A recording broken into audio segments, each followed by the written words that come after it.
This is Primitive Outfitting, and you are listening to the Gritty Bowmen. Chicken. Wow, wow. Wow. Nice.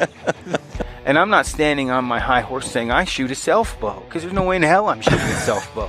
When I say that, I mean that in a good Christian way. As far as Cecil goes with me, I mean, I could really give a crap about that lion too much. And all I was looking at was the tip of Aaron's arrow. And it was like this and this, and then it was kind of shaking, and then it went boom, solid like a rock. And I'm like, oh. He's like, I got to know if you hit anything or not. You never really show excitement, because I don't. I'm kind of always mellow. And this thing, ready to jerk a tear. I was running around like an idiot. Woo! You know, if you ever talk to anybody from Africa, they're all about hunting lions because they eat people. Yeah. The compound, I have total confidence. With this thing, I'm like, yeah, maybe. But the way that America works, we're so soft, like softer than baby. All of us, basically. The shooting errors, I'm going to call it Matrix effect. I panicked.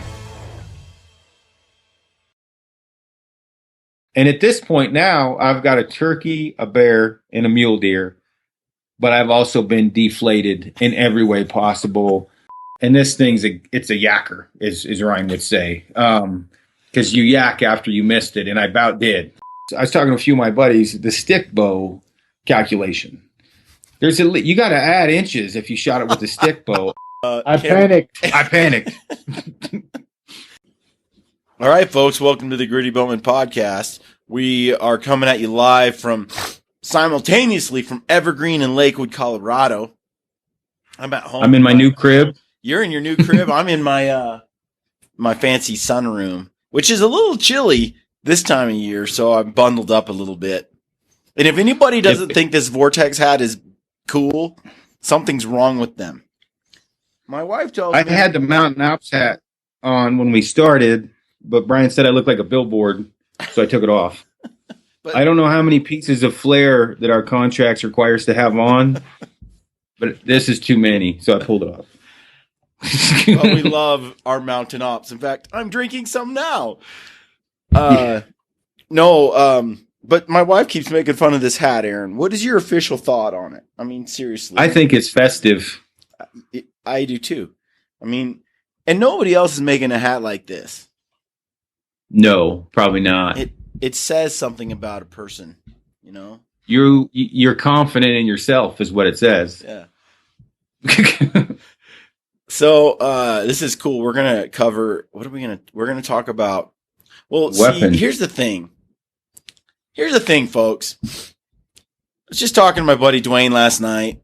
We were hanging out, and we watched some video from Aaron's mule deer hunt, because I was messing with the film, making that film. Want to tell that story, and but there's this. It would have helped to tell the story if I would have hit.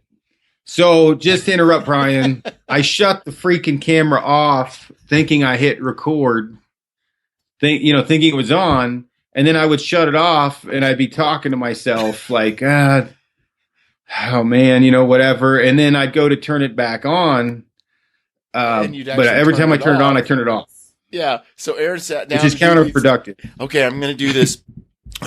Okay, ready? 1, 2. I'm going to say this. Okay. And then you see all Aaron's prep. Then he turns it off. And then it comes back on and goes, I think that was pretty good. And then you stand up and walk away. And it's like, oh, crap. It's kind of funny. Which made it a little more difficult to make the film, since all the most awesome moments. I panicked. But what were you saying about with you and Dwayne? So Dwayne and I were watching it, and Dwayne says to me, he's like, man, Aaron got a little spiritual there for a minute, because when you find that buck, you're like, something, I just felt like there was something there, and you followed your intuition or whatever it may be, and you find that elk or buck, I mean, and then later he was talking about that podcast with Lander, and you said, you're like, I think it's a sign, man. I need to be using a recurve, right? I love the recurve. And actually that lasted till Kansas. So I wanted to talk about that a little bit because that's a big question, right? There's a lot of trad bow guys out there, traditional hunters who have followed your season. You've had a phenomenal season. Jeff Landers spoke about it on that podcast. I have a podcast I'm going to release before we're done with this, Aaron, of just you and Jeff. And in that, you're pretty committed to the recurve. A month later, 2 months later, not After so much. Kansas, man. So Yeah, that truly shoot is, 150-inch whitetail in the leg. so that truly is the trad life. I mean, up and down.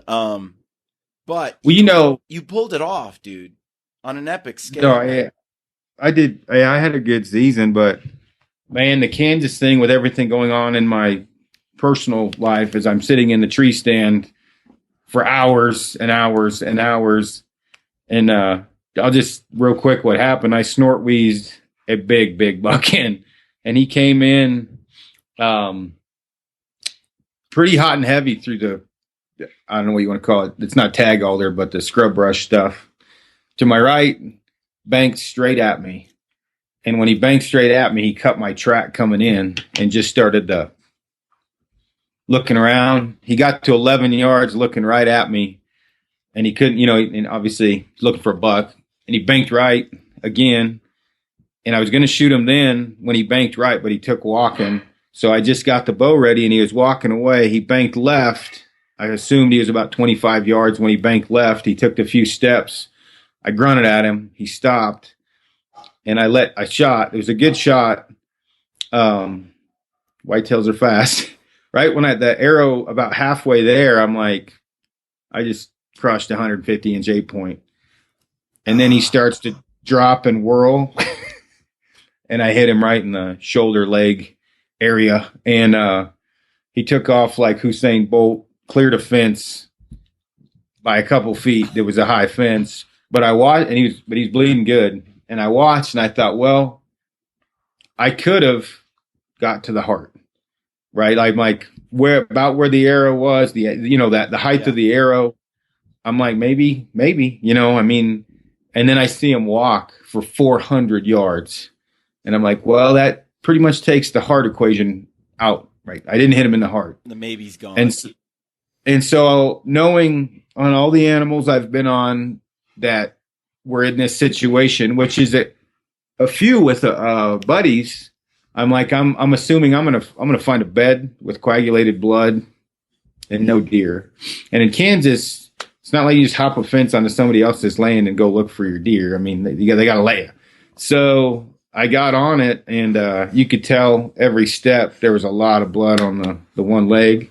And 700 yards later, found a bed. Blood in it, coagulated, and I didn't find the buck. So that was a tough one for me, not just because of the size. A 150-ish, high 148 point, good deer, good whitetail, especially for me. And dude, that's a nice whitetail. Yeah, I mean, especially not exactly. I've hunted whitetail a good bit, but not like some. And it was funny because to get the whole experience of like snort wheezing a buck in, I've only done that one other time. So snort wheezing and watching it happen, right? It's just, and it's cold, leaves are falling, you can hear it, crunch. You've got everything you want in a whitetail hunt or going on, right up to the point I shot it in the leg. So at that point, I'm like, okay, nothing's guaranteed with a compound, but it's a lot closer to guaranteed for me with a compound. And so it was difficult to see that happen. And immediately I'm like, which Lander told me it would stop, but it was not. Immediately I'm like, I could have killed that with a compound. First thing that came through my mind, actually, immediately when it ran off. So, I mean, now that you've been shooting the recurve all season and you're shooting, you've had, it seems like that mule deer you missed 3 times. I hate to bring that up, but, No, that doesn't bug me, actually. It's a good start for the season. Just hit you with humble pie right off the gate. Right out the gate. First day. Well, my point is, you shoot at a buck and you miss it a few times, and then you go and you shoot at a this whitetail and you miss it. It seems like those are a lot more skittish. Those animals are a lot more skittish than many of the other animals. Like, but even your elk moved when they heard the shot a couple of times. And, but like the mule deer you shot in Alberta, he was bedded, so he couldn't really jump the string or move. But You're awesome. There, Sweeping. Thank you. there is there's no doubt that there have been a lot of animals dodge your arrow with the recurve, dude. Is it just me, or does it seem like happened a lot? They can move. Well, you figure 180 feet a second is not blazing fast. And I know what's going to happen when we release this podcast. Clay Hayes sent me a book about, not an actual book. He sent me a message.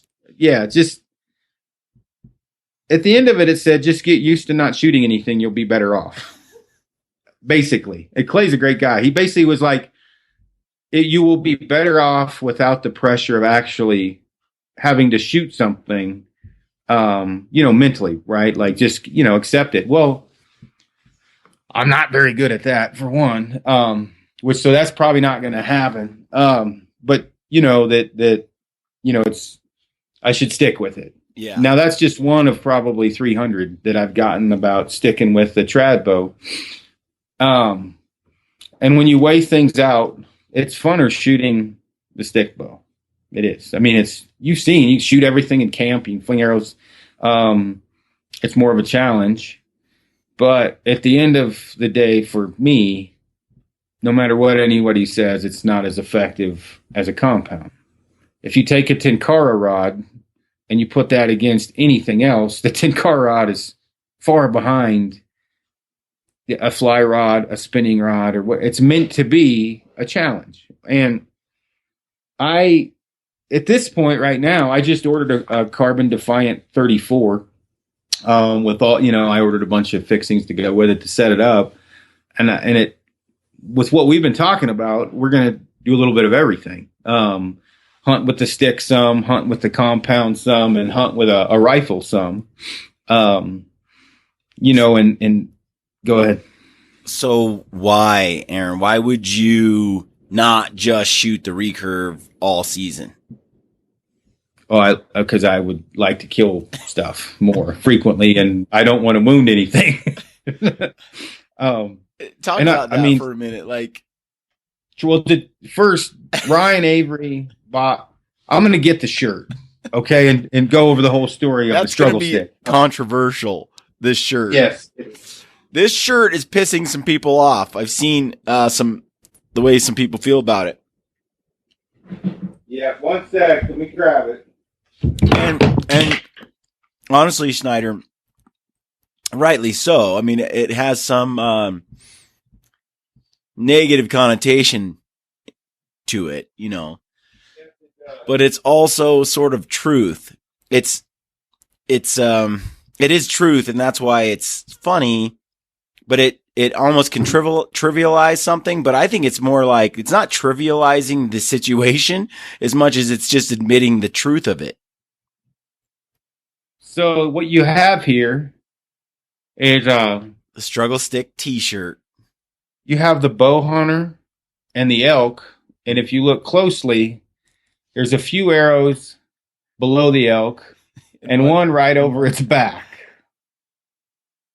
Now, That's an epic shirt to me. Like I got the word struggle stick from Ryan Avery. When I first started, he was like, dude, you head out in the woods with the struggle stick, you better be ready to get humbled. Like, it's not that easy. And I've called it the struggle stick. Well, Traditional Archery Society, I'm just going to say, copied Ryan. And they made a shirt after Ryan made this with Rockslide. You can get those shirts on Rockslide. Support Ryan Avery and Tanya and Rockslide. And but they made a shirt called the Deadly Stick. And it's got a guy packing a caribou with a recurve. And it says, Deadly Stick. Now, you can kill animals with the recurve. I killed a bunch this year. People do it every year. There's lots of guys that kill stuff with a recurve. But straight brass tacks of it, I have not wounded many animals with a compound. I haven't. I wounded more animals this year, or missed, with a stick bow than I have with the compound. I added it up in 14. Now, is that because I suck with the recurve? Maybe. Was it taking shots? Maybe I shouldn't have taken. Maybe. But I don't think I took a shot that I shouldn't have taken. They were all pretty close. I was there. Okay, so yeah. I was there for almost all of them. Most of them. You were there for all the misses. And no, I thought every stick bow shot was completely reasonable distance, situation, scenario. I mean, it wasn't like you were reckless at all. You were taking shots that were that you're effective within your effective shooting range, that you executed well. So well, I don't think that, yeah, let's go through it. Okay. I mean, it's easy enough to go through each hunt with the compound and a stick bow. We can say already what happened with the stick bow. And man, was it a struggle. Like that elk hunt was really hard on both of us. Yes, it was. So starting turkey hunting, I killed a turkey at 17 yards. I wounded a turkey and I missed 2, 3. A lot. Every one of those turkeys with a compound would have been deader than fried chicken because they were all between 23 and in or something. Right. So then we go to Idaho black bear. Idaho black bear.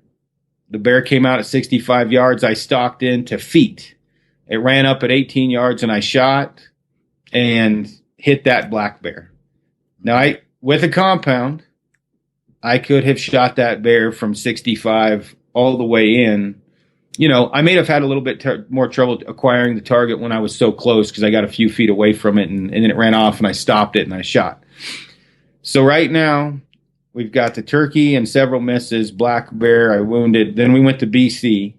I got that bear. But I missed it the first shot at 24 yards or whatever it was between its legs. You nearly hit it in the foot. Yep. And then I hit it in the foot. Yep. And then I rallied and shot it on a second one. And the part about that was because it seemed like he just didn't hear the sound of the bow I got to admit, in a forested area like that with all the thick, wet growth and all of that, that place absorbs sound. Mm-hmm. And had a creek by me. Little creek to the left. Little creek, and you're in a little gully. I mean, it just seems like whereas when you're in a crisp, quiet little above timberline slot of wood shooting at an elk, that's another ball game. Yeah, well, yeah, no trees around. So now let's take what I learned from those 2 hunts or 3. Yep. Okay, the turkey, not a lot. I don't shoot turkeys far away with a compound or a stick bow. They come in and you shoot at them. All right. So, but then bear in Idaho, it's made me more patient. It was at 65 broadside. It would have been DOA, dead right there with a compound. I would not have got closer. No stalking skills. I would have just let her gripped it and ripped it. So it's made me, okay, I got to be more patient. I know my limitations. I got in and I got too close, feet away from it, and then it ran off like 18 yards. So right there, that's a check in the happy box for the struggle stick traditional archery society. This has made me better hunter. Yep. So then we go to Canada. Same thing. When I first saw that bear, up on the hill that first stalk, I would have just shot it. I mean, there would have been no stalk. I mean, there would have been a shorter stalk because I would have just shot it on the hillside. Yeah. Instead, that turned into 2 failed stalks and then a down, around, and back up and coming back to you off the first failed one. And you were like, he was right there. I just couldn't see him. So technically a better hunter, better stalker. It's made me that. Having said that, bring in my buddy Luke Johnson. He's brought it up several times. He does it for different reasons. Experience or whatever. And it's very arguable what you should use, right? Are you in it for the the struggle and the tradition and everything else, or do you want technology on your side to help you?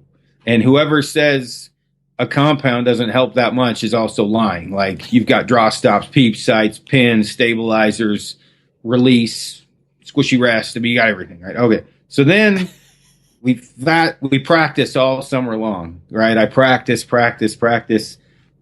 But I also set up this season to not help anyone, right? Like, normally, because it's been mentioned to me multiple times, like, dude, you did better with the stick bow than you did with a compound. Well, that's because I only won 1 or 2 hunts with the compound, and then I go help everyone every year for the last 7 or 8 years, which I'm fine with that. Well, this year I said, screw all of you, and all we did was hunt. And so, of course, I'm going to be more successful because I didn't help anyone. Yeah. Like, hey, can you help me on my goat hunt? Cody Covey, I screwed him. I was supposed to go on his goat hunt. I went on a hunt of my own. I didn't go with him. So, yeah, fast forward. I counted up the amount of elk I've shot, and the number of years I've actually had a tag in my hand where I actually hunted. And nearly every year I had a tag, I've killed an elk. But there were every other year where I didn't have a tag because I was helping Ben or Anthony. Yeah. Because they drew some sweet tag, and so I spent 2 or 3 weeks helping them. And back then I didn't have the time off like I do right now, so I couldn't afford to do a hunt, 2 hunts. It was like, yeah, let's get them an elk, and then that was it. So, yeah, when you're not in the woods with a tag in hand, you're not going to kill something. Right. Yeah. I mean, and last year, dude, you were on the podcast a lot. We were hanging out a lot, and I'm like, okay, you went on this hunt. You went all these hunts, and they weren't for you or with you with a tag in your pocket. No, I like helping guys. I like taking photos, which is fun. Fully admit, I get as much enjoyment or more out of helping people than hunting myself. But so that's why this season is very applicable to which bow to shoot, because I did go on all these hunts, and you were with me for all but the 1-day mule deer hunt with Frank and I and the grizzly hunt. Grizzly hunt's the same way. That would have been deader than fried chicken too with a compound. But so, I mean, looking at it in the sense of if I would have gone, or next year in 2017, I take the most applicable weapon for that specific hunt, meaning a compound trad bow or gun. Mm-hmm. Yeah, more is going to die. There's no way around it than with just the stick, or maybe bigger or faster. But fast forward, first day of bow season. You and I, everything, all that is man is happening with this specific area we're in. Elk wallow, aspens, we've got, conifers or whatever up above. And you're calling behind me, and I would not have shot this deer with a compound because it just wasn't very big, but it came up and it was a 130-inch deer, whatever it was, and I missed it 3 times. Now, that was, what was that, 17 to 35 yards or something? I don't. Yep. Yeah. It was bad. Generally not a missable range for you. Maybe 117 I might have missed, maybe with a compound, not with a stick bow. Even with a stick bow, 17 yards is a 20 yards. That's a slam dunk for you. Anything out to 40. You shot your mule deer in Alberta at 40, basically. It was 30. It was 47, but with the cut, it was 38 or 9. Yep. Because of how steep it was. But as we've discussed with the struggle stick, anything can happen. Brinker talked to us. He didn't go into great detail the other day, but on a mule deer hunt, he had mentioned, well, he didn't tell us how many times he had missed, but it was a lot before he killed the deer, because everything, and it's, Joel Turner talks about the controlled process shooting or whatever. And iron mine shooting. I don't feel that I have, like, I'm panicking when I shoot. I've killed a bunch of stuff too, but it happens when you party naked, man. I missed. Well, put a compound in my hand. Mule deer season's done first day. I mean, I wouldn't have shot that buck, but yeah. And people could say, well, you could miss with a compound. Well, you could, but my aunt could grow balls and become my uncle. I do not miss much with a compound. I just don't. Well, so then we go to elk. And people can say that, but dude, when I put my 50-yard pin up on a target, especially on a deer at a kill zone, I'm hitting it every time. It's not like I'm missing, Right. and most guys 50 and under, if they put their pin on it and they've killed animals before and they've got that experience, it's in the bag. Yeah. It's no, not with a recurve I though, agree. at 50 yards, and even at 20, 25. Oh, I don't think anybody should be shooting at 50 with a recurve. I don't care how good you are from what I've seen anyway. And so 20 to 25 yards, that's with a recurve. I mean, and even then the groups aren't like, it's not pinpoint accurate. It's not like you're hitting a ping pong ball with that. Maybe Turner is, but I'm when I shoot at 50, I'm pretty solid that I've hit the block, right? The 18 or the Reinhardt block. And Joel's a great, shot. And I'm not down talking. I have learned so much from this, from humility to stalking. You've seen it happen day to day. I mean, I've changed my hunting strategy completely. Absolutely. So I'm giving props being, to the stick bow. being as good as you have been with a compound has been a crutch for you in terms of Complacent. Yeah, you haven't increased your close range stalking skills. You haven't been forced to, because you never needed to, and now with the recurve you've been able to develop that skill, or at least you've been forced to work on that skill in a way you would never have if you could just keep pounding them at 70 yards. I'd hear guys say, "Well, I got to 60, but I didn't take the shot." And I'm thinking, 60? What's the problem? Like, you didn't shoot? But anyway, I mean, so the stick definitely has a lot of good sides to it. But so mule deer would have been done first day, even though hypothetically I wouldn't have shot that one. Yeah. So then elk, well, that would have been second day. Yeah. The second day, we would have had probably, what do you think that bull was? Probably 260 that came down that hill. Yeah. Yep. Yeah, roughly 260. But even if you didn't shoot that one, then the next day we had, it was the next day. Yeah. I think that bull across that willow thicket was 360 all day. I mean, it was a big bull. 65, 70 yards, broadside for 5 minutes, screaming at Brian. I'm standing on the other side of the willow thicket with basically an atlatl, right? I can't make the shot. And this bull, literally, it's high right coming down, and you've got like 10-foot tall willows. Brian and I are in the timber over here, creek flowing through. He's on the other side of the willows in this big opening where I'm assuming he's going to chase cows, and he's getting, feeling frisky. And Brian is above me. So Brian, elk, me, this triangle. Yep. And that bull is looking at Brian, screaming over and over and over, has no clue I'm there. And I'm sitting there popping the binos up, and I'm like, I can't shoot it. So then I charge in, and he gets to 18 yards, and I still don't get a shot. So dead with a compound. Yep. Next morning, same bull. We go right back in there. Brian's calling, and we didn't agree on this till later, but we agreed that what he was doing, he wasn't coming any closer. So it was really a picture perfect setup in a lot of ways, because I pull my bugle out, scream, crack a couple trees with my, like dead aspens, break them, throw the bugle down, charge up, and I wait. He's up on a hillside.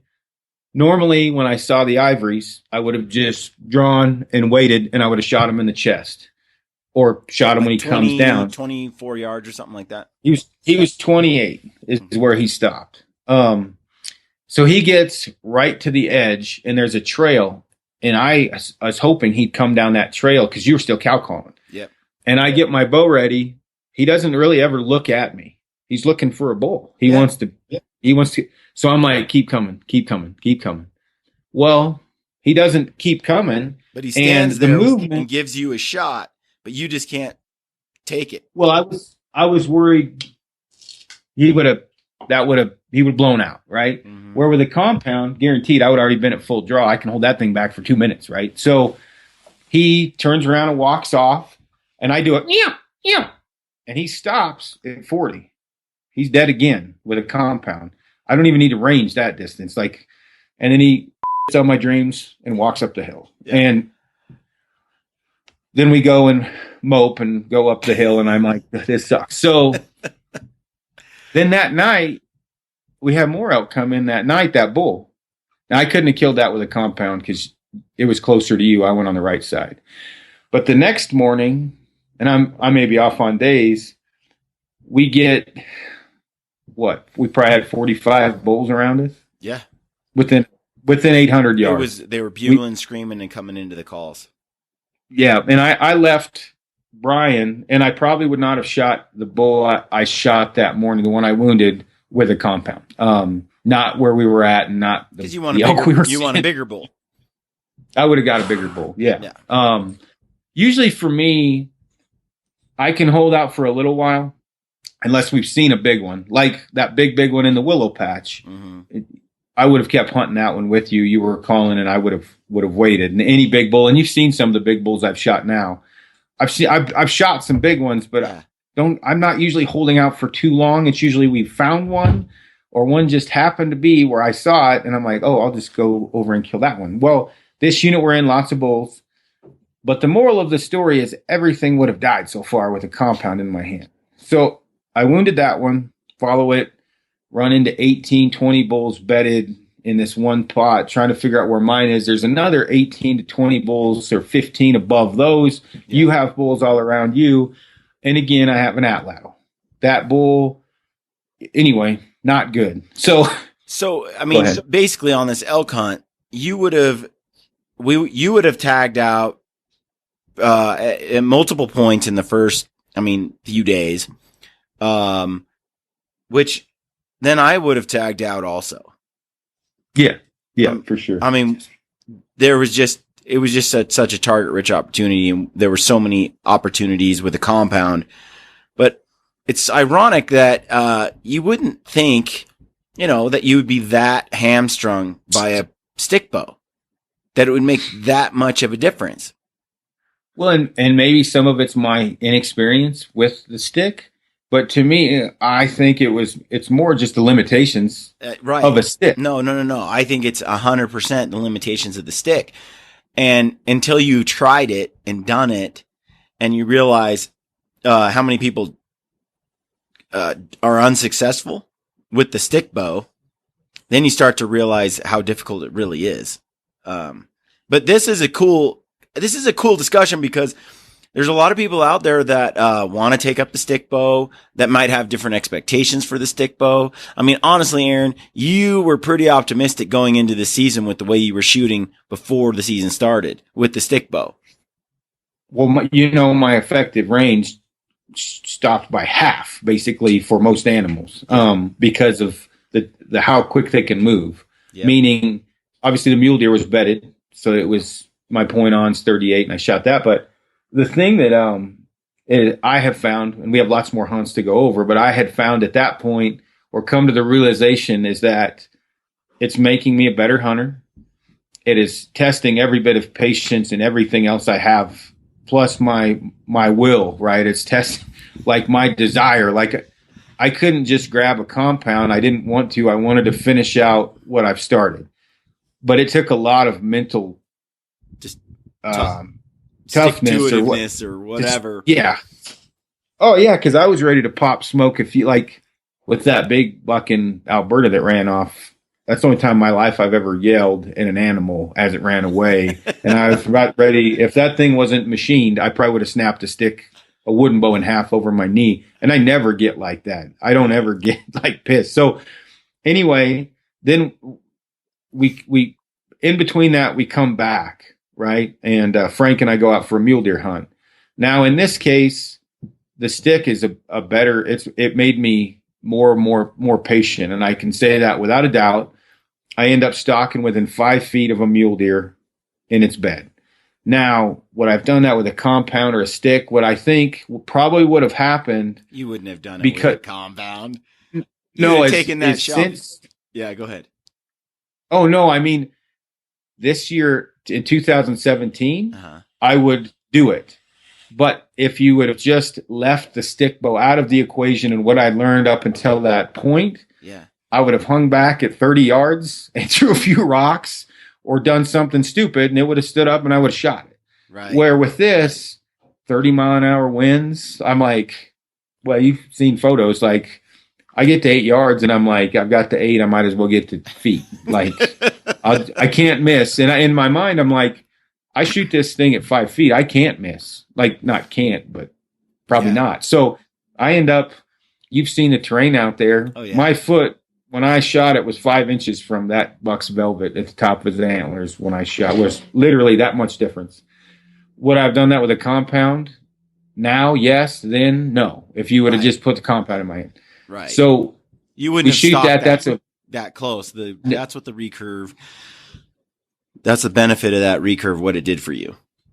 Yeah, and I probably wouldn't have shot that buck with my compound either. It was only 130, 140. It was a decent 4-point. Very good. I was very happy with the stick bow to get that. And at this point now, I've got a turkey, a bear, and a mule deer. But I've also been deflated in every way possible, from misses to blown stocks to just flat out can't draw the bow, can't shoot. And so the realization of that, I can make it happen, but it's going to take way more work than I thought it would. His hit. Like, I'm like, I had to get 5 feet from this stupid freaking mule deer to kill it. Like, at 20 yards, who knows what would have happened. So now you and I meet you, because we were giving you the deer meat, but meet you, tell you the story, because you were editing that day. Yep. And we're like, okay, we refit, max out on ammo. We head back in for elk and get our asses handed to us. Basically, the elk are gone, bad weather, snow, and we tag out the last day at 12 yards. That was trying. We went day after day after day with just, it seemed like the elk were gone. It was just dead. Mm-hmm. The forest was, we were in it, and then we took a couple days off. You shot the mule deer in another area, and we went back, and it was like we were hunting a different unit. Yep. And so to speed this up, we shoot that bull at 12 yards. In that case, the recurve, I mean, inside of 25, 30. Remember when you went out to the edge and you glassed him and he was like 75 yards or something? Yeah, he probably would have died right there. You would have killed him there. I mean, you had a perfect shot. He was just standing there raking a tree, looking at us and breaking a tree. But here we are having to get closer, surrounded by cows. And probably what would have happened in realism is he was at whatever he was, 65 to 75 yards. And then we scooted 30 closer, 25. Yeah. And we saw that cow. That's probably when I would have shot him.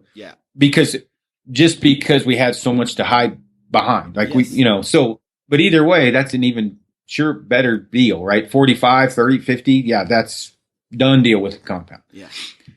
So, okay, now we go to BC, and you hang back here, and I go on a pretty rough grizzly hunt, a backpack grizzly hunt. First day, I mean, literally first day, bear comes out, and I look at it, and I'm like, it's big enough for me. And slight altercation with the guide, and he doesn't want me to shoot it. And I'm like, I don't care what you want. I can't go on too many of these. That bear looks really good. I know it's young. It's 7 years old. I know it's 7 foot. I'm okay with all of that. It's going to die. I'm going to shoot it. You've got an atlatl in your hand. Yeah. And Cal and I and Aaron, the guy that was with us, I'm like, look, I need to go on every stock I possibly can with this because it's going to be difficult. And bow hunting for so long, I know looking at terrain, I know what's more feasible to shoot with a bow and what's not. And I'm looking at this like this is a gift to shoot with a bow. So I think the closest I got was 65 yards, 60 yards from it. It bounces. It runs up the hill to 90. It can die right there too. I wouldn't have shot it at 90, but it's broadside. And then we basically fast forward 10 days. We don't see another bear. Berries died is what happened. We were up in the high country, but that bear would have died. I didn't end up getting a grizzly. I'm going back next year. So we go and we do get Cal, a giant moose, which was epic. Which now was with what did Ryan a use? 375 Talkeetna Kimber, and he crushed it. So how does that feel when you go and hunt with a rifle after having to trying to do it with a stick bow? Well, when it first came out, the moose, it was at like 400, and we were going to drop it with a 300 Win Mag, and Cal's like, no, I want to just smash this thing with the Talkeetna, and so we get. I could have shot it with the compound. That thing comes in, and he shoots it. Which we'll make a video of this, or some of you viewers have seen photos on my Facebook or Instagram page. If you want to look at some epic redneckery, hop on my Instagram page. He shot it on the other side of the river, which we kind of thought it was an oxbow, but it wasn't. It was the river, like 15, 20 feet deep, really wide. So we have to go borrow a kid's raft. When I say kids, it was called Explorer 100. It was about this wide. And I blew the bottom out of it. It's rated like 10 o'clock. It was rated for 70 pounds. I don't even know if it was rated for that. So we had to pull that back and forth with the moose and our bodies and everything else, pretty late night, and pack it out, which the pack out was only like a mile and a half or something. So anyway, but that moose, if I had a compound, would have died too. Would have been a bit more difficult with a stick bow. So then we go to Alberta. Mm-hmm. In Alberta, you shoot an 8-point or a 4x4. That thing sucked up arrows like it was a job, but that would have been difficult to shoot with a stick from my experience because of how steep it was. Mm-hmm. You may have been able to pull it off, but that was so steep, you would have had to have canted the bow in front of you because when you're shooting that steep, your string hits in here. So you can't do your normal drawing. You actually, for me, I have to pivot and draw this way, which adds a whole new variable of this struggle stick. Which South missed a couple deer on his video because of that. But in my case, the first stock I had, you saw a photo of that buck. He was not real wide, 22 wide, about 28 tall. The thing was tall as crazy. And I put on this epic stock, which I never would have done with a compound because I would have just shot it from this other spot. But I get above it. Wind's blowing at my back. I'm looking down and I'm just waiting. I'm like, just stand up, man. Just stand up. And the wind finally gets a downdraft. He stands up. I've got a hole about like this to shoot through. Done deal with the stick or the compound. I would have just, no pins on this thing. I hit the cross branches. Mm-hmm. Still would have killed it if I would have got through. Arrow it goes into Saskatchewan, right? Deer turns inside out and runs 500 yards. Fast forward to the next day or the day after, I stalk into one of the largest bucks I've ever seen in my life. Way bigger than the one I killed. 54 yards. Does come in. I'm fast forwarding this story. Does come down. They win me. Deer blows out. Now, this is a bedded deer at 54 yards that probably crushed my deer by 30 inches. And the deer I shot was pretty big. So, it runs off, and I've got a hold of the bow like this, and I'm like, this cactus in my butt, cactus in my knees, this is hours of stalking to get to 54, laying on my side, and wind blowing in the sun, no water because I dropped my pack, no shoes, watching it for an hour and a half, laying on my side, neck's all screwed up to lose it when I could have killed it at any time with the compound. So I yelled some four-lettered obscenities at the deer, but then I did kill that big one the next day. Now, having said that, even that deer, when I first rolled up on it, was 64 yards. He would have died right there. Like I shot him from where I ranged him. Remember, because I came up, and you saw right when I saw him, because I kept looking at those bushes below, because you said one was higher. I almost... Thank goodness I saw the tops of its antlers, and I'm looking, and I'm like, and I ranged, and I'm like, oh man, that did not look 64 yards. Holy cow, that's far. So at that point, I would have just knocked an arrow, and I would have put an arrow through his lungs without a doubt. So I come back around. This is the arrow that turned. This is the antenna arrow. Get to 38 yards. You can listen to the podcast for the rest of the story, but I let her go. I end up hitting it about here. Would you say? Yeah, but at a much steeper angle, so it went toward the vitals. Yeah. So yeah, more like that. Yeah. So he takes off, arrows sticking out of him, and it's doing some damage. We find it again. What did the stick do for me? Well, it cost me a very big deer the day before, but in this case, it made me more patient. I got the intensity of getting closer, the better stalking skills and everything else. And we got the deer. Yeah. And we have a great story because I had to put a couple more in it and a hell of a stock or a hell of a tracking job and everything else. So then I'm like, it's meant to be. I just shot 100 and I think it was 180 something is what the buck scored. I just shot an insane buck. You've been able to do pretty much, except for the grizzly bear, you've come home successful on every hunt. So yes, pretty much successful on every hunt but the grizzly with the stick bow. Yep. You were with me for 90% of the time. And you're like, this is meant to be. Like, I can do this with a stick bow.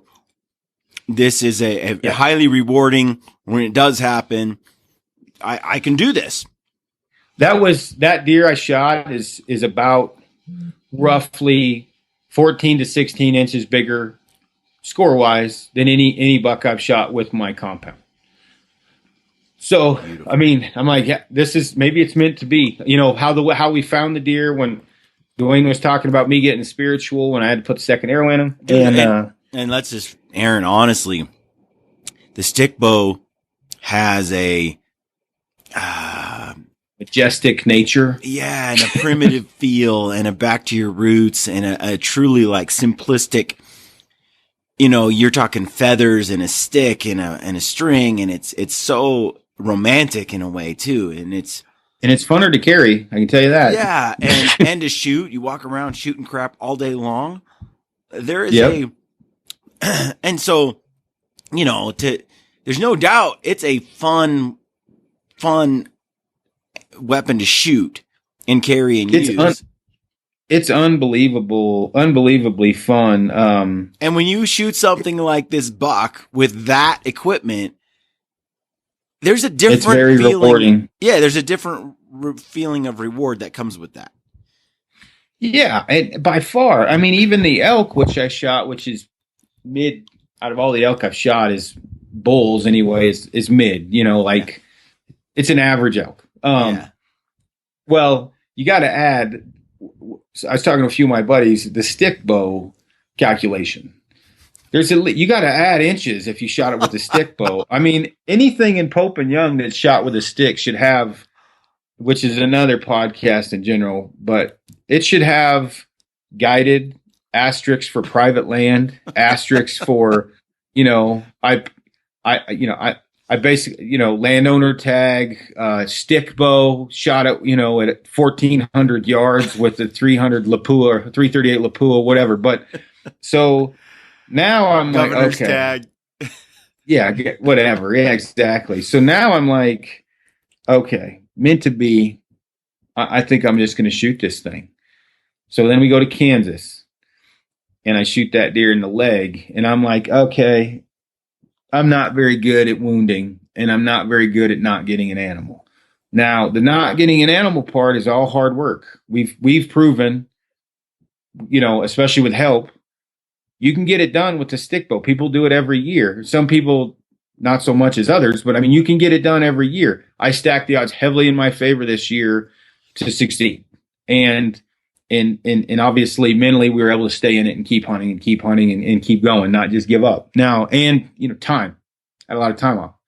But if we would have done this season with a compound, it is fair to ask the question, and without anybody getting pissed off, you stick bow guys yelling at me to stay with it or not or whatever, just straight up, if you're having the taster's choice. It more would have died, less would have gotten wounded if I would have had a compound in my hand. There's no way around it. So one of my questions is, and this was kind of a discussion, back to the struggle stick t-shirt that Ryan made and the comments about the struggle stick. Ryan made a comment when we were up there, which we didn't actually mention, which was our elk/wolf hunt in northern Idaho. There would have I been forgot that one. there That was would- a giant bull, you would have killed. at 12 yards. Yeah. So Let's just talk about that real quick. that's a knife in the heart. Because we hunted together, me calling for you because you'd been working for me for a while, helping me for a while. Yeah. And we split up one day because we had elk here and I went around and we ended up linking up later, which you saw me about to cry. You were like, you're missing an arrow in your quiver. And I had just a First freaking thing I do when I meet back up with Aaron every time is count his arrows. I mean, and that's the thing, like a freaking tank at 12 yards. And the problem with that was, which we've talked about in other podcasts, I waited 45 minutes. I watched this bull. I called it in from 800 yards away. I see him licking his lips, just coming. And I'm like, huh. He got into the timber below me. I got complacent. I ended up sitting on my butt after about 45 minutes. So my bow is just right here on my lap. And I'm glassing, glassing. And then all of a sudden I got a bull behind me, a bull in front of me. And so I try to do this. I'm already handicapped at 3/4 draw at best, right? I'm trying to look and aim down the arrow, trying to figure out, and I've got a good solid shot at him. And I've got a good, what I thought was good opening in the branches. And this thing's it's a yacker, as Ryan would say. Because you yak after you missed it. And I about did, right? I let it go and I didn't hit it, right? Now, revert to a compound. I can draw just like this, sitting on my butt with a compound with proficiency out to pretty much 60 yards. And that bull, I can't do that with this because it's 62 inches long. And those two bulls were paying attention to each other. They were fighting. Yeah, They were fighting on the other side when I spotted them at first. They both split up. I didn't pay attention to the smaller bull, which was, it might have been that bull you were on. But it wasn't like the movement was the problem, getting the shot off. You had all the time to get a great shot off. It was that limited piece of equipment. You could have done it with a compound because you could draw the position. Yeah, and you can pinpoint with your pins. That's one thing that's a big advantage when you're shooting through thick country like you are in Coeur d'Alene or up northern on the border there. You're looking at, as you're aiming through the bushes there, you can tell if you're gonna, the arc of your arrow based on your pins is gonna hit something in the window. Yeah, and I mean, I would say that, dude, buddy of mine in California just sent a photo. Sorry to interrupt this. It says 100% coastal blacktail. Let me pull this up. This is worth viewing if anybody can see. Oh, whoa, dude. That'll be a new record. I think the record right now for straight up coastal is like 170 something. That looks huge. That is huge. Yeah, that's 180s. Anyway, sorry, squirrel. So now I will say that a stick bow in North Idaho, I can see what Ryan would say because of the limited distance. Now, because of the way I'm used to hunting, and you too, in some ways, we went up high where you could see where we were getting into those thinner timber. It was open. More open, for sure. So if I was to hunt that again in 17, I'd take my compound, I'd have an 80-yard pin, I'd get up where we were. I wouldn't even call. I would just stalk in and shoot one because they're in there all the time. So that's another one, for the compound. So my point was, what I was going to say, okay, so we've heard a lot of arguments for why a guy, so I just went with, on a mule deer hunt, rifle. Okay, first hunt in, I don't know, years and years and years with a smoke pole, right? Or I think it's called the cheater bar. Cheater bar, Ryan. Yeah. Smoke pole, is that like a muzzle loader? Or I mean, some people. Dude, there's so many names. I'm sure we'll get a whole list of them after. So the cheater bar. So I went up there with the rifle, and and I had a really fun hunt. There's no question about it that it's a completely different type of hunt. Like hunting with the gun has so much different tactics than with a bow. It's like, I mean, your effective range. Let's face it. I mean, if you can find it, it's dead, especially in some of this open country. Well, and if you have John with you, and he's got the ultimate cheater bar. So you got John Pinch there who can shoot. I don't know. What's he target out to?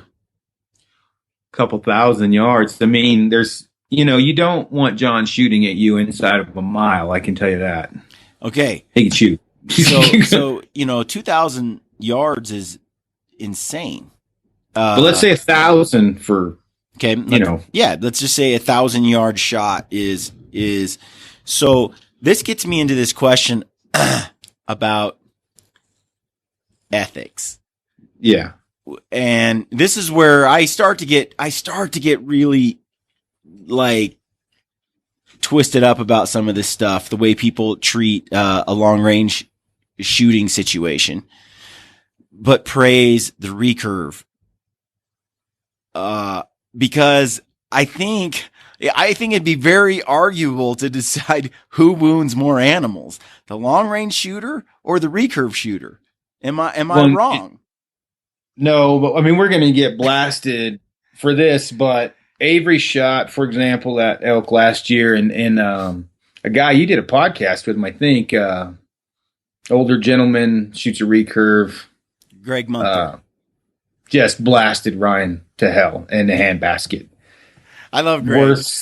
Ryan's horrible. And then, what Greg didn't remember is Ryan and he has had multiple discussions about the ethics of a recurve or a longbow, and how much Greg has wounded over time, right? Or what recurve people can wound, because it's a recurve or a longbow. Avery has killed. He may have shot an elk at 1480 or whatever it was. He's also got a pile of bulls in his house from a longbow. So he's been around the block. He's had a couple drinks, seen a couple things. He knows what's going on. He's shot both a recurve longbow for years and been very successful with that. And he's shot long distance and killed some animals at, 14, 15 shot his moose yards. at a mile. At a mile. Okay. Yeah. So you're talking about someone who's done both. But the question I have, Aaron, is, so does that mean people shouldn't stay hunting with a recurve? I mean, is it unethical? Too much gets wounded. There's too much left to chance. It's not a precision enough piece of equipment. I don't think so. But here's where I'm at, like with the whole thing, is the stick bow is a very lethal, in the right hands with the right practice, the stick bow can be very lethal. But being realistic, you have to know your limitations. You have to practice, and you have to know you're just going to come home empty-handed, and you're probably going to wound things that you may or may not with a compound. Now, traditional guys talk about, compound shooters wounding more than stick bow shooters because they shoot farther and everything else, and an animal can move at 80. Farther the distance, the animal can move. All things are true. Animals can move at any distance and whatever. So anyway, but if you say your max effective range is 30 with a stick bow, and you go in the woods with a compound and your max effective range is 30 with a compound, keeping things equal, you're probably going to wound a lot less with the compound than you would with a stick bow, in my opinion.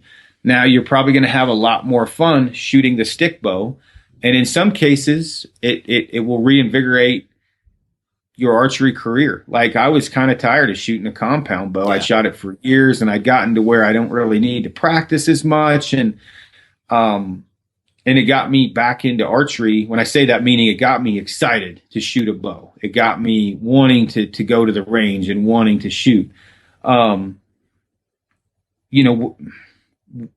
Will this cause problems in the industry? Is what we're talking about now. Yeah, I mean, people are going to be pissed, and I'm not trying to bash on stick bows. I mean, it's changed my entire philosophy on the outdoors, hunting wise, how I hunt, everything else. But you can't say a guy like Greg Munther, I've never met the man, I'm sure he's a great guy, to bash someone shooting someone proficient at shooting long distance with a rifle, I say is a kind of like, hey, Pot, my name's Kettle type of a thing. Hi. And so I would say that the reality of it is if you take someone that's not proficient in long range shooting, he's going to wound a lot of stuff. Mm-hmm. If you take someone that's not proficient at shooting a stick bow, he's going to wound a lot of stuff. So if you're not proficient at what you're doing, you shouldn't be doing it, right? You should know your limitations. Now, if you take someone extremely proficient and Ryan Avery or John Pinch and they say 1,000 yards, I feel comfortable with the gun. People are going to go crazy over that. They're not going to be happy. They're going to be pissed. There's no way. But then you take a guy with a stick bow, just the text, the verbiage, just 45 yards. That's my max distance. I guarantee for most people, I'm going to choose Ryan or John Pinch at 1,000 shooting at an elk to a guy with a stick bow shooting an elk at 45. In terms meaning of death, straight up death. What is going to die? One shot, one kill. I'm taking John and Ryan. I've been around enough stick bow shooters and around enough long distance shooters. You take a proficient guy with a stick bow and a proficient guy with a long range rifle. And you say, let's say 45 is 1,000. Even though it doesn't sound like it. I'm picking Ryan and John shooting 1,000. You're going to piss some people off. Well, we can test this theory very easily. They set the gun up for me at 1,000 and I'm waylaying rocks like this at 1,000. Yeah. Okay, great. Pick 100, let's just say pick 10 long range shooters. Let's say Steve McIntosh, John Pinch, Ryan Avery. I'm trying to think of who else. John's buddy, Brian. Just guys that we know as good. What's that? Lance Pinch. Lance Banning. Yeah, that's another one. Dan Mead. Guys we know that can shoot long distance. My buddy Cliff. 800 to 1,000 yards. Okay, so let's say now we take good stick bow shooters. Okay, so we compare the groups of 800 to 1,000 with a rifle, right? 338 Edge plus P, Lapua, whatever, 338 Norma mag. And then you go over here and you, let's say 40 to 50 or 50 to 60, whatever we feel is the fair equation. Yeah. I bet the groups are probably better with a rifle at 1,000 or 800 compared to 50, 60, whatever the case may be with a longbow. Or now you talk about precision, long draw, short draw, when what gets affected, things like that. Now, is this to say I agree with one more than the other? I don't care. I shoot what makes you happy. I don't think you care either. But what does bug me is when one group makes fun of the other group because it's not fair or it's unethical or whatever else. Because from my experience so far, from all the stories I've heard and the misses and the wounding and my own personal experience, calling a recurve a deadly stick would be a stretch, in my opinion. Well, backing up, I mean, your wound rate was that really upset you this year. Like we would go on these hunts and you were getting all twisted up over events that happened that you felt like were completely ethical, completely within your range of your skill set, completely within your control. And then yet something happened and it ended up wounding an animal.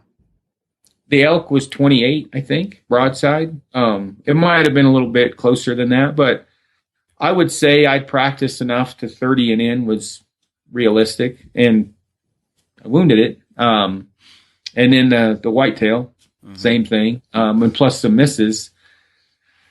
I'm not very good at wounding animals or missing. Wounding especially. It just bugs me to no end. And so looking at it that way, it's very easy for a listener to write in and say, well, just get closer. Oh, okay, well, let me just throw a 1,000-pound animal in front of you or a 600-pound animal in front of you at 20 yards and be like, hey, you can't shoot. It's just not close enough. Not everyone. Most people are going to shoot at 28 yards. Yeah. It's not that simple. And the same thing, I mean, really 28 yards is not that far if you've practiced enough. But, for me, I just got closer, 20 to 25, 18 to 20, whatever. Which helped, but still was a problem. Yeah. Still pain. Yeah. I missed it 12 in Idaho. I guess for me, I look at this, the deal when it comes to ethics, because we all, as hunters, we kind of string each other up a lot, and we have a lot of infighting on this subject, and it gets to me a little Pisses bit. me off. Because everybody's going out there like, what about the guys that have buck fever who haven't learned how to control it yet? Yeah. I mean, no, and I mean, you've got a very good point. Drill paper at 80 all day, and then put an animal in front of them, and not good. Yeah. And the potential to wound is high. So none of us want to wound anything. But with the stick bow, dude, and same with all the weapons, there are ways to minimize that possibility, and ethically we should all engage in that for sure. But the weapon of choice makes a difference. Yeah. There's some technology and some precision. So, next year, Aaron, given what you've learned this year and your experience with the stick bow and everything, what do you want to use next year? What are you going to hunt with? What is in your mind? Like, are you going to use the stick bow? Are you going to use the compound? Are you going to use a rifle? What's your plan? Kind of what I've been talking about is just use all of them.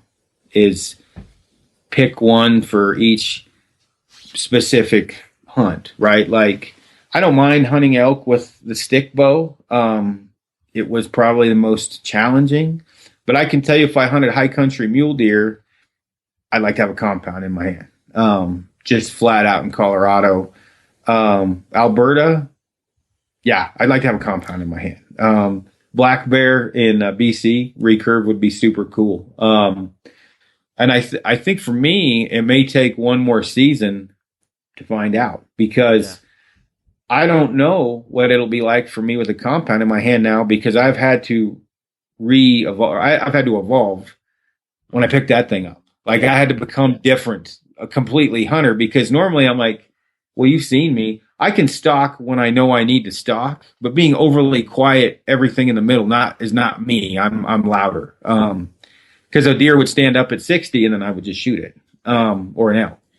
Where now I got to do things completely different. It could be next year I hunt some with a compound and I get nothing out of it at all. It may make me say, all right, hey, I can stalk in now. I'm going to hold out and try and shoot a bigger animal rather than shoot it quickly. The world may never know, but right now I'm pretty excited to try both, shoot the stick and the compound, and do some hunts with the rifle. I shot a bear in Washington 4 or 5 years ago on a backpack hunt. But, we were talking about doing a couple hunts with a rifle. And that's kind of cool too, because I just haven't hunted with a rifle that much. I shot, I went out and I've been shooting a lot lately, just because I had that Colorado mule deer hunt, and I haven't rifle hunted in more than 10 years. And even before that, it was pretty limited. And so, yeah, but I went to the Vortex Extreme and I saw all the guys, Ryan Avery, Casey Harbertson. I saw, John Pinch was there. You got Billy George, and they're all shooting these long distance shots. And Billy can shoot too. Yeah. And it was really fun to just see the equipment, put your hands on it, shoot some long range shots, and just get to shoot a gun. I haven't done it in a long time. And so, anyway, I've been shooting. So yesterday I was shooting that Kimber Mountain Ascent, which is a pretty sweet rifle. Oh yeah. They got this lightweight Vortex, razor scope on there. And I'm shooting these distances that, after having shot a compound for so long, just seem like cheating. Like, it's so different with a gun.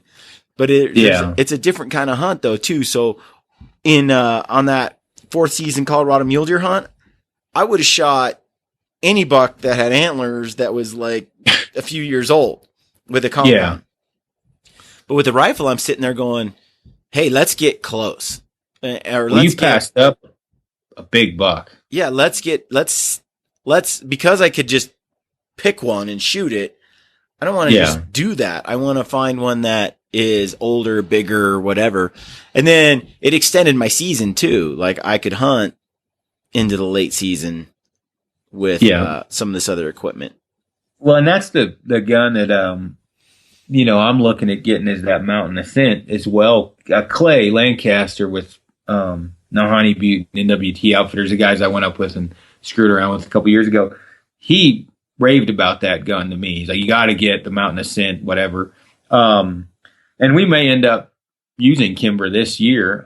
We've been talking to him, but I like it because it extends the season. Like, I mean, I like the idea of a couple late season rut hunts or something where you bring out the death stick. Hunting in the snow in late season after all the other hunts are over, it just was fun. And that's one thing I was going to say is, why are you hunting? Why are you out there? And for some of us, including you, including me, some of it is we want to suffer, go through hardship, trial, freeze to death, hike miles and miles and miles, and then be successful. And that to us is fun. But then sometimes I just want to stay up in a wall tent, relax, have the fire stoked, walk out with a rifle, shoot a buck, come home. You know what I mean? There's just that's a whole valuable experience too. Well, and you think about the trophy hunting aspect, and we should finish this up pretty soon, but you think about you can trophy hunt with a gun better than a compound. You can trophy hunt with a compound better than a stick bow. Not to say you can't trophy hunt with any of them, but when it's 18 degrees, 10 degrees, you can't feel your fingers. You can just wrap yourself up in a whoopee from 800 yards away, glass up some stuff, cup the distance in half, and, I can't say the JD term, Katie will yell at me, but then you can just shoot. So then you go to a compound, farther distance, you can shoot farther, you got pins, whatever, compared to a stick. Yeah. You're not doing a whole lot of trophy hunting if your maximum distance is 20 yards, not as much as you could with one to the next. So that's one thing nice with the gun, especially when I go on gun hunts and I'm helping people. Yeah. Get to pick through a lot more animals than you do where with a stick bow, you find something with antlers. You're like, shoot. Well, the thing is, you look at the spear debate, right? Like, you hunt with a spear. Do you hunt with a recurve? Do you hunt with a self bow? Do you hunt with a precision recurve longbow, a compound? People get into these discussions on what weapon you should and shouldn't use.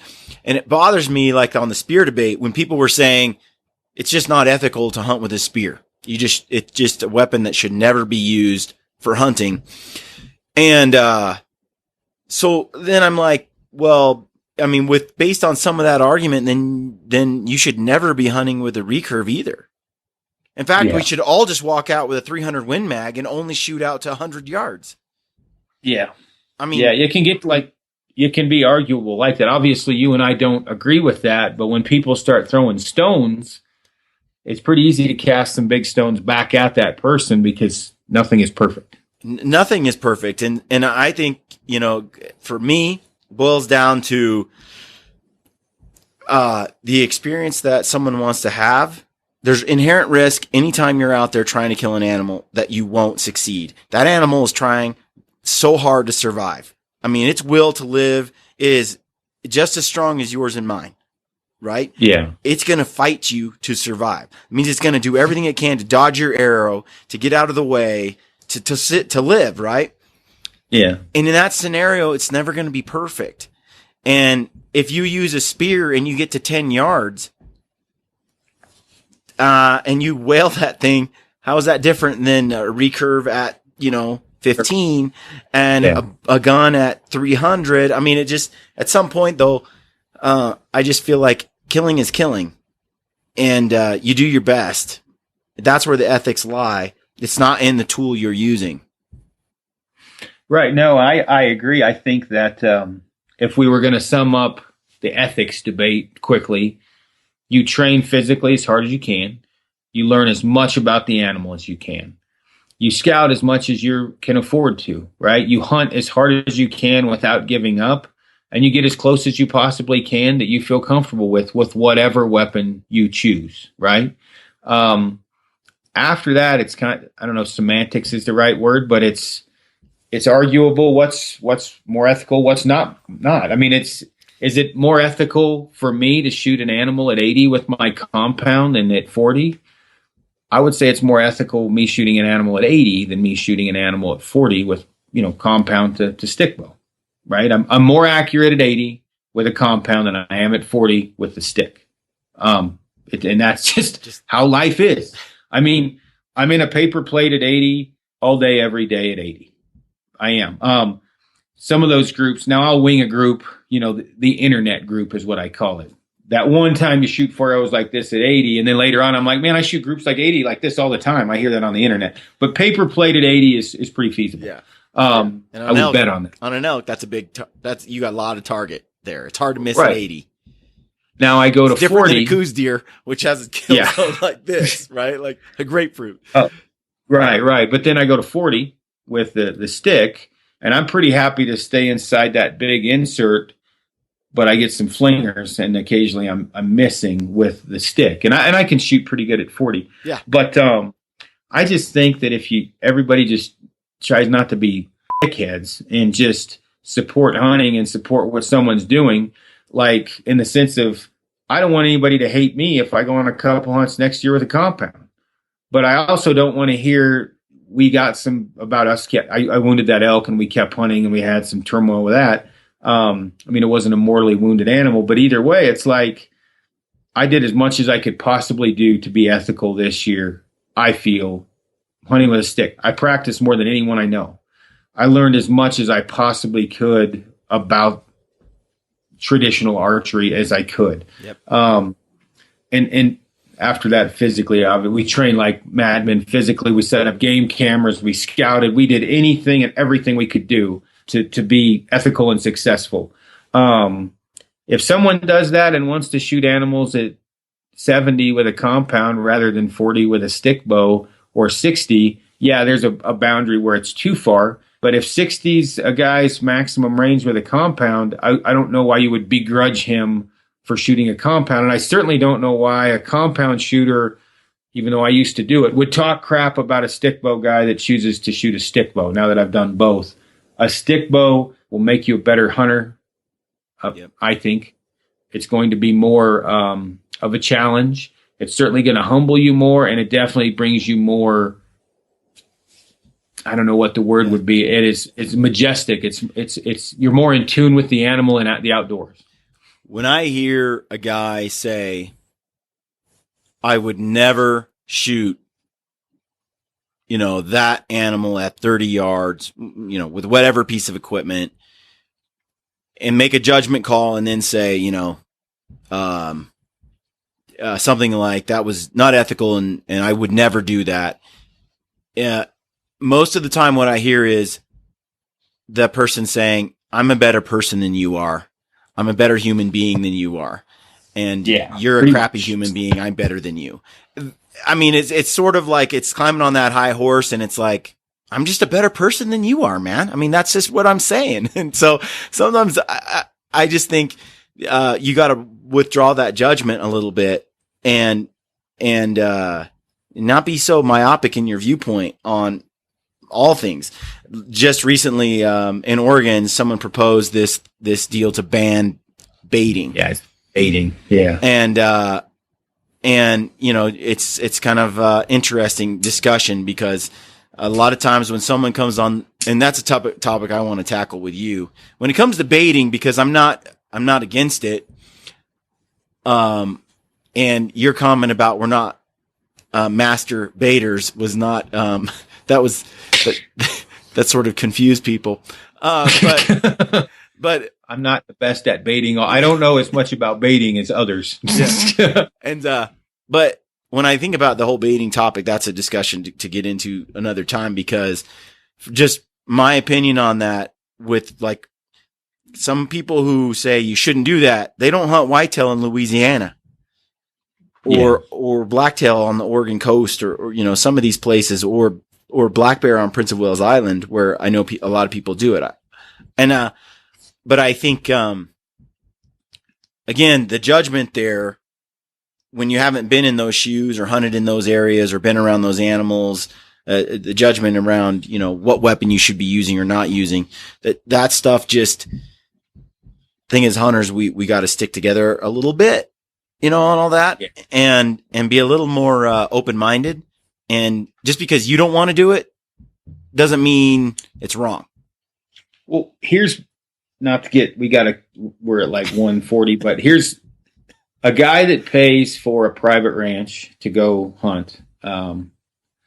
Based not a tame animal, but you've increased your odds from what's the national average, 7 to 11% harvest on an elk, probably. Yeah, with a bow. With a bow. 7 to 11, I don't know, whatever. Somebody's going to come in and say you're wrong, it's 17. But whatever it is, it's low. Yeah.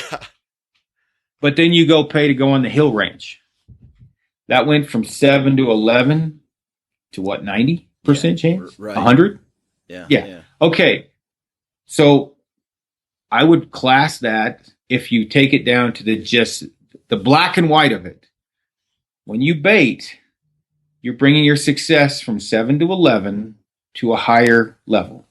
If you bait, ethical, whatever. So if you say there's something wrong with baiting, to me, then there's also something wrong with paying for a give me hunt, because baiting is increasing your odds of harvest or killing. Paying for a private ranch with elk that have never been hunted, that are more or less tame, you're paying for an increased chance to come home with an animal. If you bake it down to the brass tacks of it, all you're doing is increasing your odds. So if you're going to shit can baiting, you need to shit can private ranches, because you're just paying to be successful. That's what you're doing. And in the baiting arena, there are other issues on the side, like whether it spreads disease or has a negative impact on. Right, and I'm definitely leaving that out, but I'm talking about as far as haters go. I agree with that. I understand, but it's mean for someone to argue with someone to increase their chances of success as it cheating. People who argue that baiting makes it too easy and it's cheating, and you should learn how to hunt the right way. Yeah, you're talking to that group. That group, exactly. Because I understand with the whole, spreading diseases and bears causing issues with other humans. But as far as just straight up increasing your odds, and I've been on a lot of hunts around the block. If you go to a guy that's 6 foot tall and 300 pounds, okay, and he's got some heart problems and his knees are bad, and he's been like that since he was 40, and he's now 60. And the peak of his hunting career was 40 to 60, meaning the most animals he's harvested were between 40 and 60. And all of the animals on his wall are Boone and Crockett. Where did those animals come from? His wallet. Maybe not 100% of the time, but they were bought. And I mean, I'll argue this one to the death, because I've taken the guys out. Those animals were bought and paid for. There's no way around it. They didn't earn them. They didn't backpack in. It's private land. And obviously I'm being very general. Mm-hmm. Okay. So then you take a guy like that, which I've met those guys, and just bashed people that bait blacktails. Well, I can tell you what, it is hard to kill a blacktail with 500 pounds of apples. It is still difficult compared to, it's not real difficult to go on a private elk ranch and shoot an elk. It's not. No. I mean, but I can tell you right now, it is difficult to shoot a public land blacktail with a pile of apples. They don't just still run in and be like, "Oh, hey, everybody, shoot me." Here I am. It's tough. And not to mention that some of those areas, like where it's thick like that, or Louisiana, like sometimes people have only 5 or 10 acres. They don't have the means to go and lease a bunch of property or whatever. How are they going to get deer or whatever to track to their land? It's a management tool. In fact, if you go to the Prince of Wales, you look at the black bear, you look at the state website for Alaska, there's a whole write-up on how they encourage you to use bait for black bears. They ask you to. They want you to use bait because it's an effective management tool, because that way you don't end up, black bear is a big black blob, especially in a sea of green, thick forest. And when a black bear walks out and you've been hunting for 5 days, how much time are you spending on, is this a male or a female? Right. Does this have cubs or does it not have cubs? Yeah. Is it 4.5 foot or is it 6 foot? Yeah, whatever. What age is this the bear? You can't really make that assessment in that country. But you throw bait on the ground and bears come in, and now you're assessing, okay, which bear is the oldest, which bear is the biggest, which one, and you're harvesting an older age class bear that doesn't in fact impact the resource. And that's what these animals are, as callous as some people might think this is to say. They're a natural resource that we manage and care for. They're living animals that we cherish and value, but they're also a natural recurring resource for the states and for the people of those states. We own those animals. They're as species biased as that might sound. It's just my hard. I just heard a spiel from a guy not too long ago about the vegan thing where cattle per cow drinks 100 gallons. Obviously wasn't listening enough, but the moral of the story is don't eat cows because they drink too much water that takes away from us. I didn't get into the argument, but I'm thinking, I'm pretty sure if I said I shot an elk, you would think I was the Antichrist too. But an elk is not taking water away from humans unless you just say, let's kill all four-legged animals. Like I went out and hunted that. It drank out of creeks.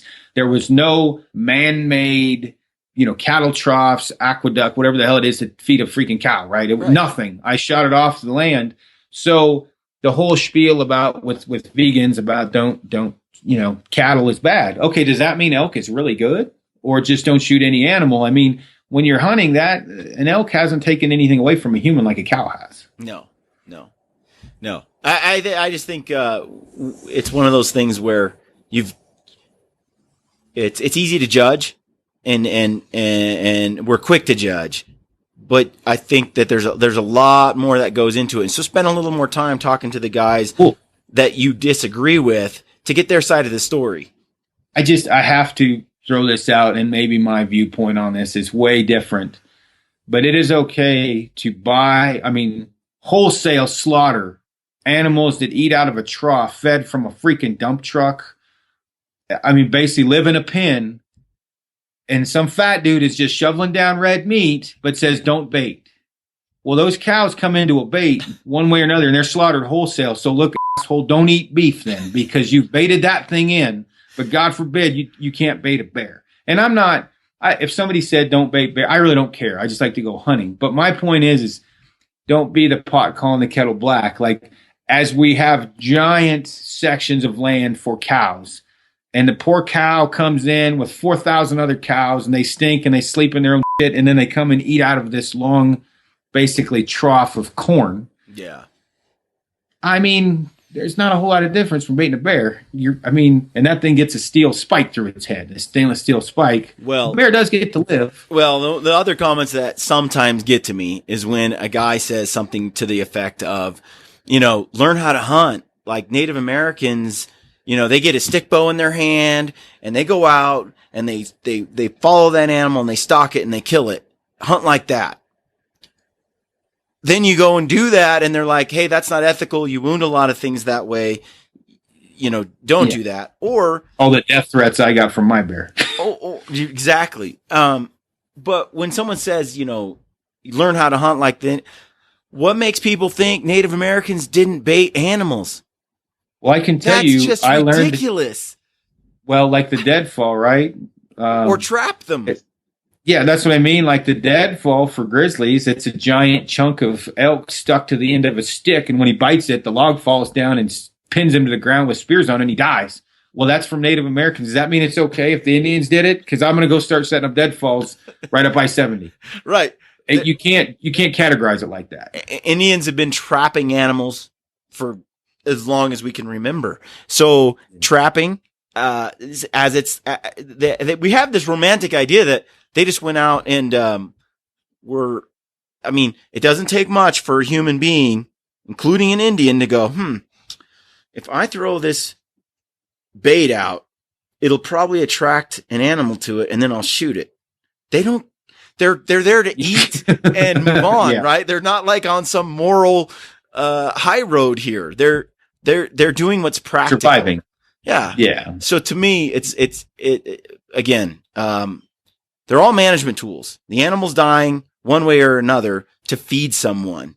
How whether someone does it with a rifle or a bow or a spear or whatever, to me, that's all up to the individual to do it as ethically as possible. But just don't post anything stupid on YouTube when you've done it. But you might say, I just kind of sit there and I go, okay, have you ever tried to blacktail hunt with a bow and arrow on the Oregon coast or in some of these urban areas? You tell me that it's not ethical to drop some apples down and try to kill a mature buck while you walk out and shoot 800 yards with a rifle every year, some mule deer. For me, I'm like, whoa, who's cheating here? If we're going to talk about cheating, dude, the guy with the cheater bar is cheating. Rifle hunting feels like cheating. From being the guy that bow hunts for so long, when I went out there this year, I felt like a cheater. I was like, wow, this is just really easy. You can be a fat guy, drive down the road, step out of your truck, shoot a giant buck.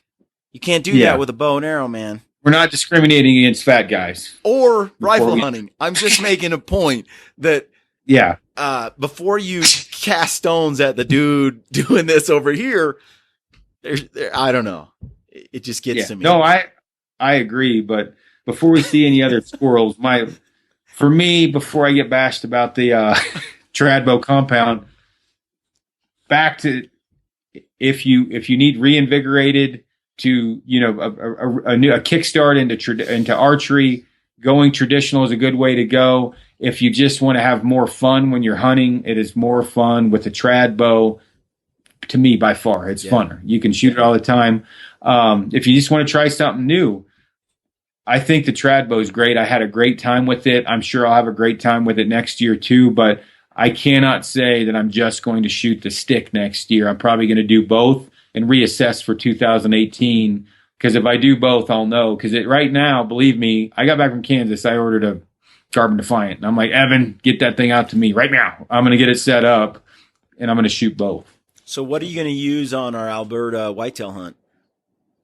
Alberta. I mean Alabama whitetail hunt. I don't know. It just depends on if I got it put together or not, the compound. So we'll just have to see. I've seen some pictures of what's running around on that property from the trail cams, and some big deer. Oh, good. Cool. That'll be fun. Well, cool, man. I need to go. I didn't realize it's 10:40, man. I burnt up the morning. Yeah. I've got to do some family stuff today too, but thanks for coming. Thanks for doing this. And, what do you say, Aaron? It's stay gritty. Yes, stay gritty and be open-minded. This is brought to you by Hoyt USA, Mountain Ops, and Vortex Optics. And Kafar Thank you, International. Drive Through. Yes, and Kafar. I can't say Kafar. People think I'm biased. In 1907, only 41,000 elk remained in North America, and in 1950, only 12,000 pronghorn remained. Today, there are more than 1 million elk and 1.1 million pronghorn. Why? Because hunting is conservation. In 1937, hunters actually requested an 11% tax on guns, ammo, bows, and arrows to help fund conservation. That tax so far raised more than $8 billion for wildlife conservation. Altogether, hunters pay more than $1.6 billion a year for conservation programs. No one gives more. It's obvious that hunters care about animals, and yet we actively hunt and kill them. Many people cannot understand this dichotomy. How can we both care about animals and also kill them? It's a question that I challenge all of you to consider. Here is an excerpt from the Gritty Bowmen film, Alberta, with a quote from Fred Bear that describes my feelings on this subject.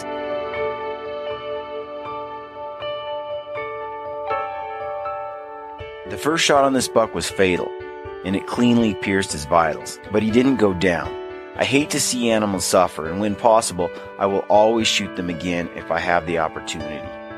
I have tremendous respect for this buck and his will to survive. He didn't go down easy, and I have mixed emotions about that.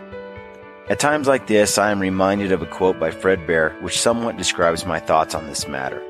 Quote, I have always tempered my killing with respect for the game pursued. I see the animal not only as a target, but as a living creature with more freedom than I will ever have. I take that life if I can, with regret as well as joy, and with the sure knowledge that nature's way of fang and claw and starvation are a far crueler fate than I bestow. I do not hunt for the joy of killing, but for the joy of living, and the inexpressible pleasure of mingling my life, however briefly, with that of a wild creature that I respect, admire, and value. We can argue as much as we like, but the fact is, hunting is man's oldest and most successful try at life. Every human being is alive today because our ancestors hunted.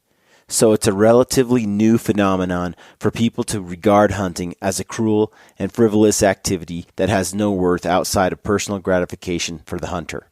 The funny thing is, hunting has increased my appreciation for wild animals and wild places, not decreased it. And as I watch society lose its ties to wildlife and conservation, I feel my bond with nature grow ever stronger in direct correlation to my time spent hunting. I understand now more than ever that hunting is the greatest hope for creating the next generation of true conservationists. Never stop sharing your passion for hunting in the outdoors. Our wild animals and wild places depend on it. We thank Kifaru, Mountain Ops, Hoyt, Vortex, Phelps Game Calls, Black Eagle Arrows, and Crispy Boots for supporting the Gritty Bowmen. We love these companies and the people behind them. They truly make fantastic products. Please support them however you can. As always, good luck on your hunts and stay gritty. This is Ty Stubblefield, and you're listening to the Gritty Bowmen. Gritty Bowmen.